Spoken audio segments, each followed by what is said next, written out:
I would tell anybody, you look at our league right now, there's not a team in our league that doesn't think that they couldn't go to St. Louis and win a tournament. And I think it tells you how good this league is. And with 5 games left to play, I mean, 5 games swinging one way or the other is huge in any direction, at wherever you might be. And they went down there in Florida, stayed in the game, and their defense was outstanding. They were long, very disciplined in what they would like to do, both offensively and defensively. And we've done twice here in the last 2.5 weeks, and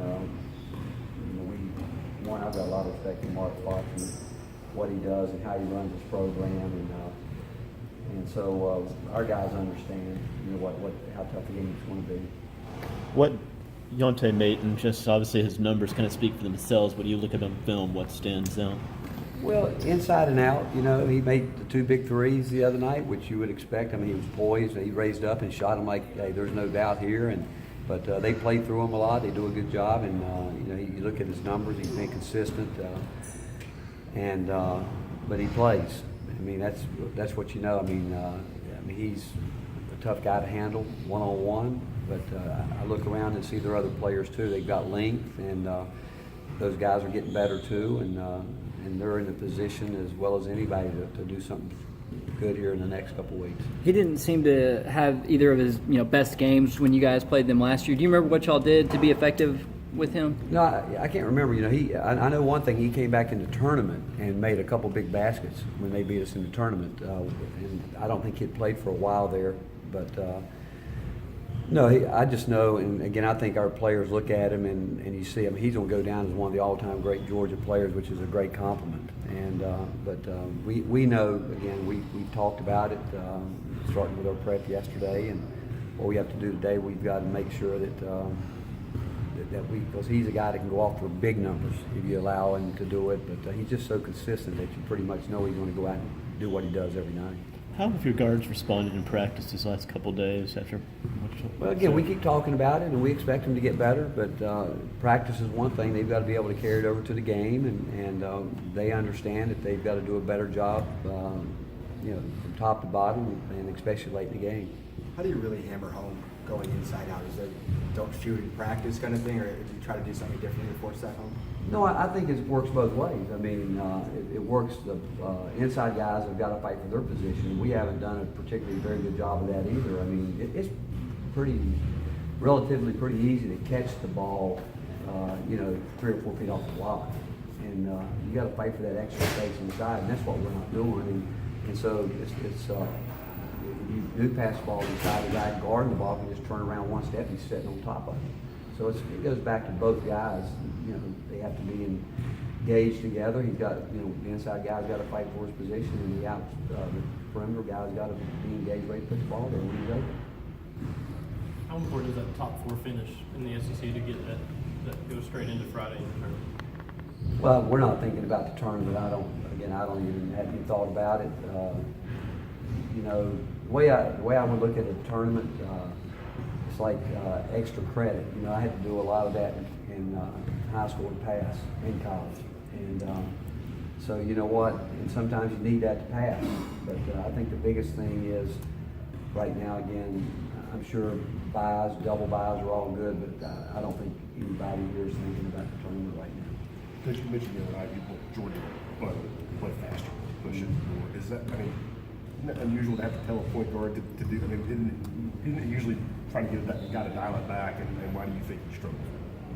You know what? That's a good question. I don't know who always listening to for one, because if you look at if he understands his own game, he would realize that's really the strength of his game, and that's something that we tried to get him to do over and over. And I just think if he locks into what we try to tell him as a coaching staff and we just lock into it, I think he would figure it out. But I just think the biggest thing is that him understanding what he's good at and then playing that strength. Coach, I know you say it takes a lot to change the starting position. What does it change for a guy to become a finisher, speaking of ball, and be that guy down the stretch? Because he hasn't been that guy. Well, again, your consistency. And it's not just offensively, it's defensively, And the other thing is sustainability. How long can you sustain a max effort? and be consistent. I mean, it doesn't do any good to make one great play and then give up 2 other plays on the other end. I think so many people look at players on the offensive end, they never think about, what's going on the other end. And like when we break down film with our team, we mentioned it yesterday, that people would be surprised at stuff that we point out, that very few people really understand what each team's trying to get done. And so when we look at it and we grade it out, that's what we're looking at. We're not looking at necessarily shots made or all that. We think we know our players, and what we want more than anything this time of year is guys to understand their role, play their role, and then the question is how long can they sustain it. You've come up in the discussion for National Coach of the Year. How much of this year is about this year versus a continuation of the first 2 years in your mind?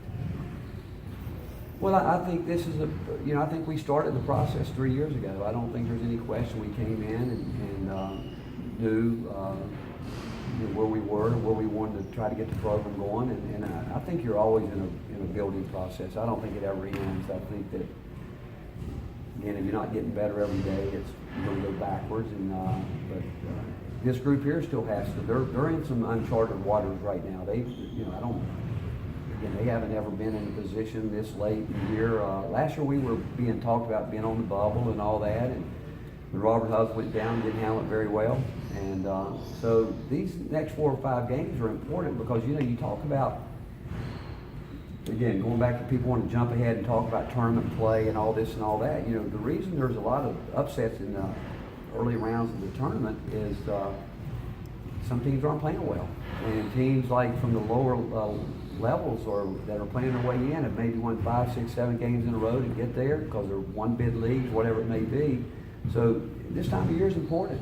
Whether you already think you're in the tournament, whatever you may be, you want to be playing good this time of year, and you want the mindset to be right. You want everything to be right, and this is what you work for. I mean, we've had a long year, and everybody has, and you look around the country right now, a lot of teams getting beat. I think Purdue's lost 3 games in a row. Ohio State gets beat by 23 last night, because teams have gotten better. And some teams now are playing with house money. Like, hey, what do we got to lose? Let's let it roll. Then you wonder, that's where you admire teams that stay on top all year long, because of the mental stress of knowing that wherever you go, you're a resume builder. And for those teams, whether it's Villanova, who I saw a statistic the other night where I think they were like 17 for 74 of their last 3-point shots, and so everybody hits it at some point in time. The question is, can you get it flipped and get going at the right time? And I don't think there's any question that everybody wants to try to get it going right now, but it's hard. It's hard for everybody, but it is mental, and this is when there's no doubt the mental is to the physical, like 4 is to 1, no question. Coach, this time of year, a lot of people are trying to shorten the rotation, defining roles. You seem like you look at it expanding. Is that because you're not happy with the guys that are playing those minutes, or you just see potential in the guys that Jalen is Well, we see potential, but we go back.